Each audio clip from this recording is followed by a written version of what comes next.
Greetings, all ye worshippers of the sun. I just wanted to see what that sounded like.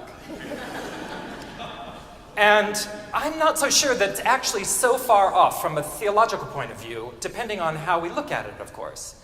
There is this basic question of where God is. Any of our language, anytime we name something, it creates separation.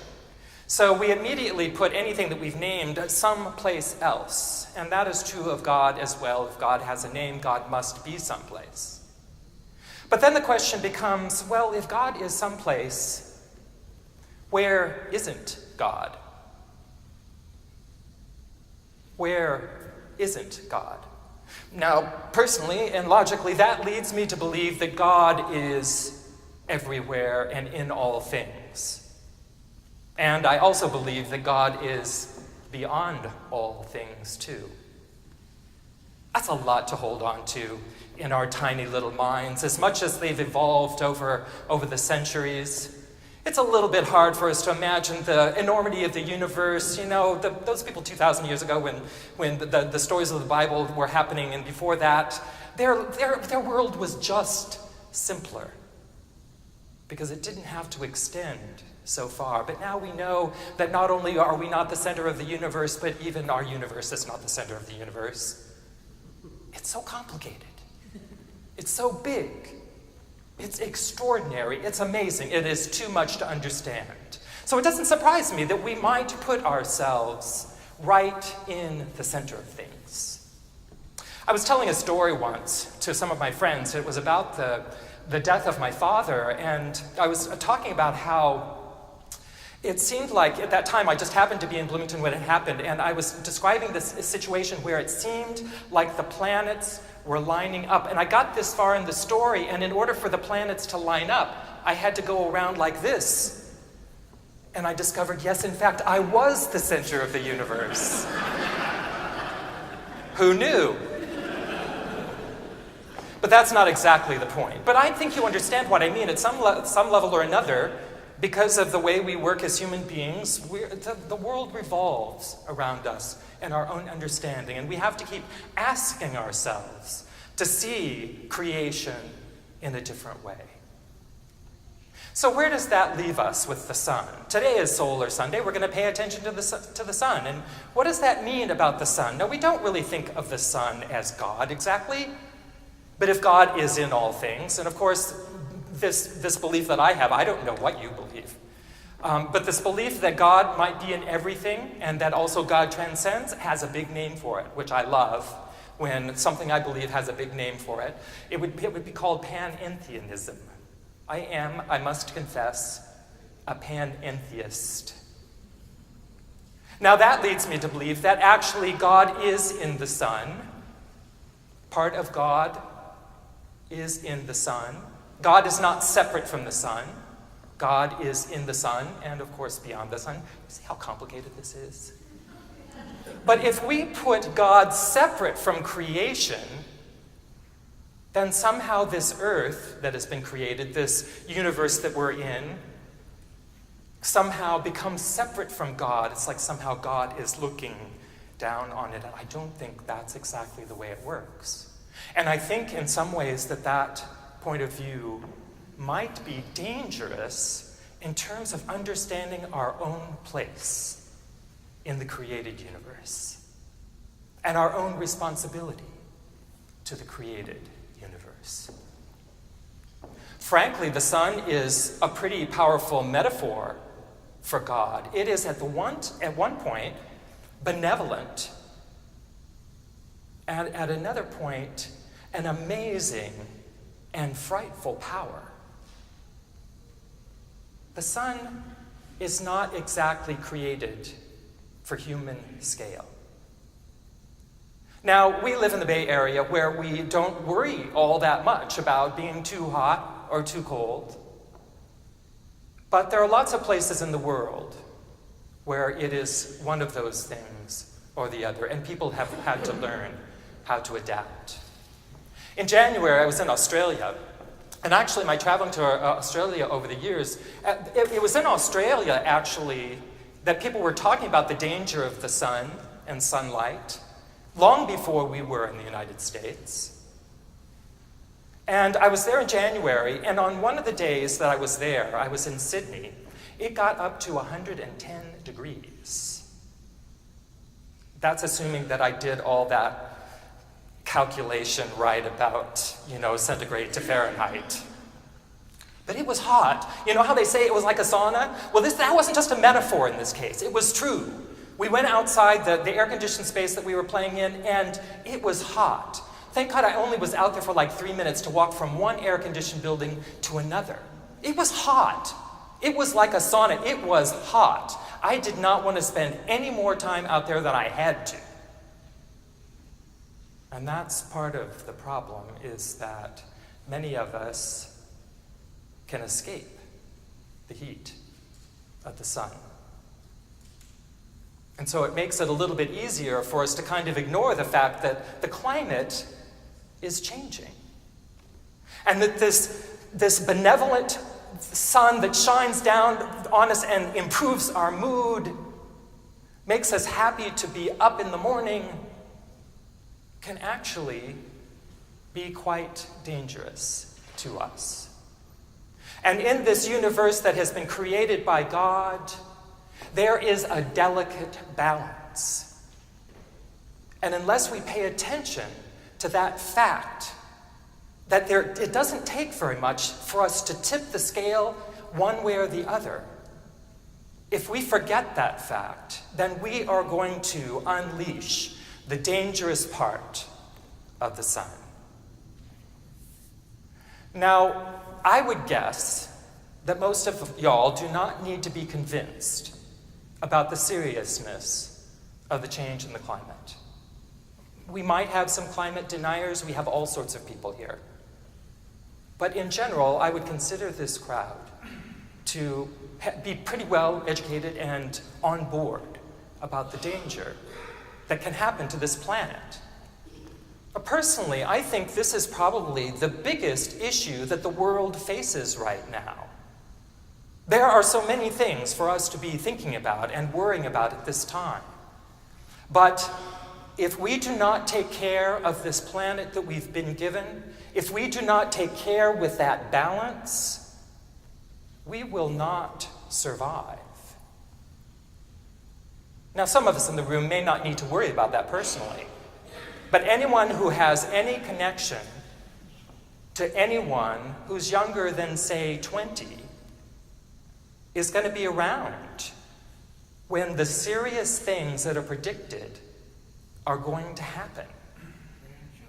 And they're happening now, actually. I think we recognize that in extreme weather patterns, whatever, just our own personal experience. We can kind of sense that things are different and that the planet is on the edge of that balance with the danger of tipping in the wrong direction. Now, this is a political deal and it's an environmental deal, but I want to look at this from the kind of the theological and the spiritual side, because that is something that I think we have uniquely to offer to this conversation. It was like the reading from Bill McKibben, and actually that sermon was delivered in 2001.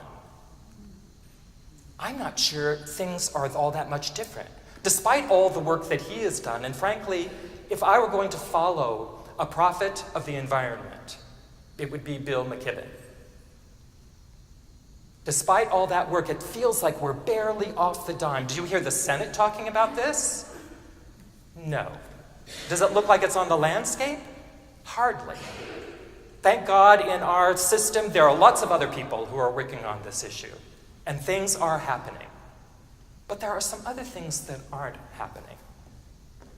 And we're talking about balances in power as well.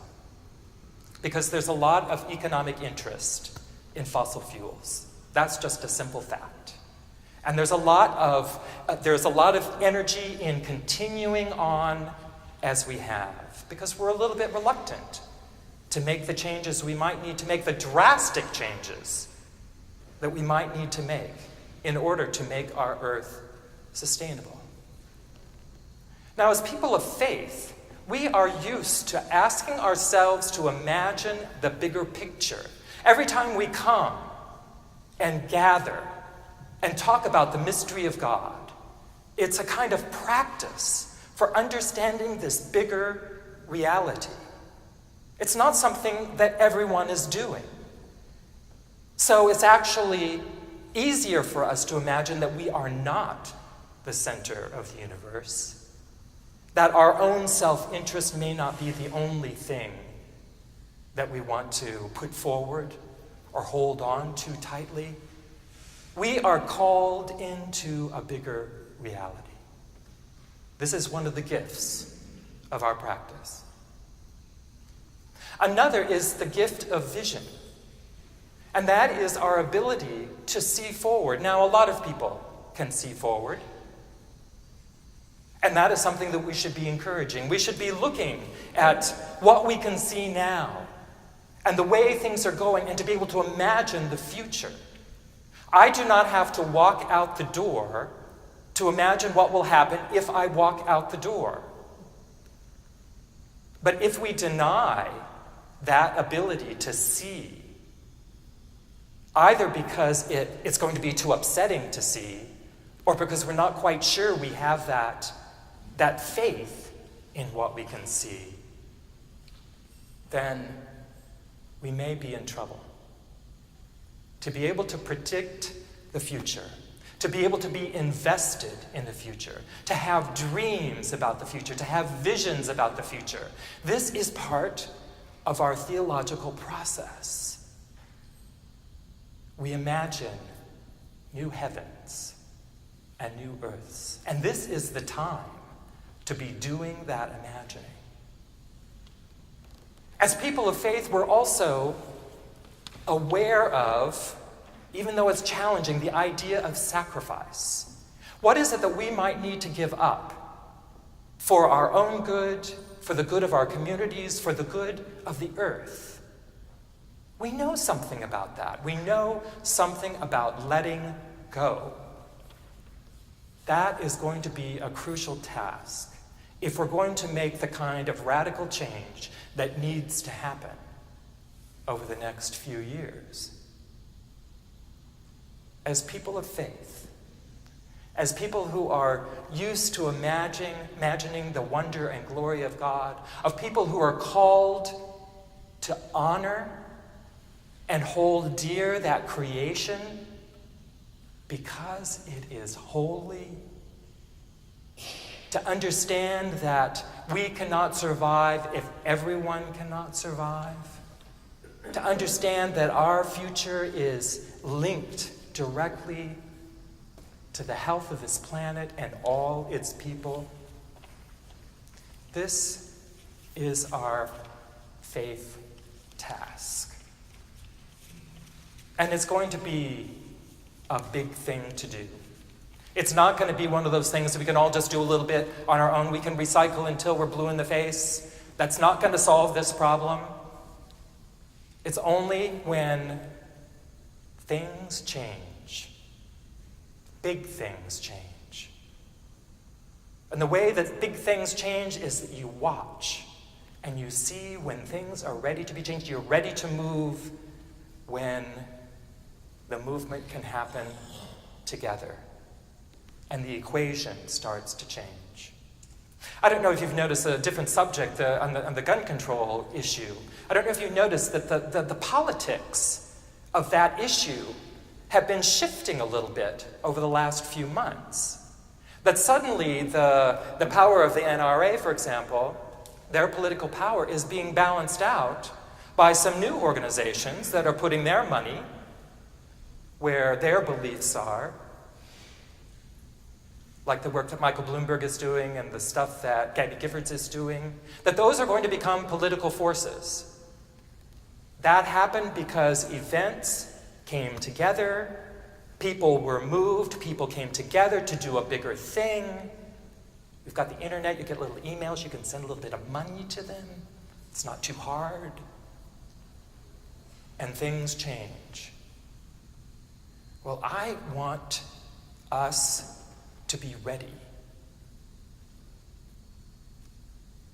I want us to dig deep into our hearts and our spiritual centers where we have the strength and the will to be ready for that bigger change.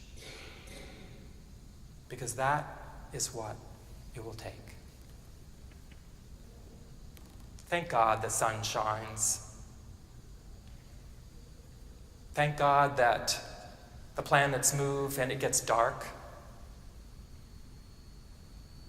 Thank God that I can see it coming through the windows in this glorious place. Thank God that somebody or something, I think little tiny creatures figured out photosynthesis. Thank God for carbon and the way that light works on carbon. Thank God for this amazing place. Thank God for the sun. May we hold on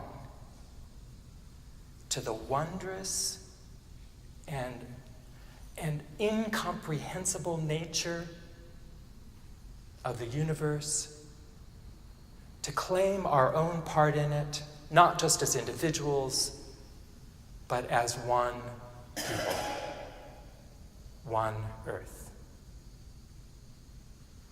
Amen.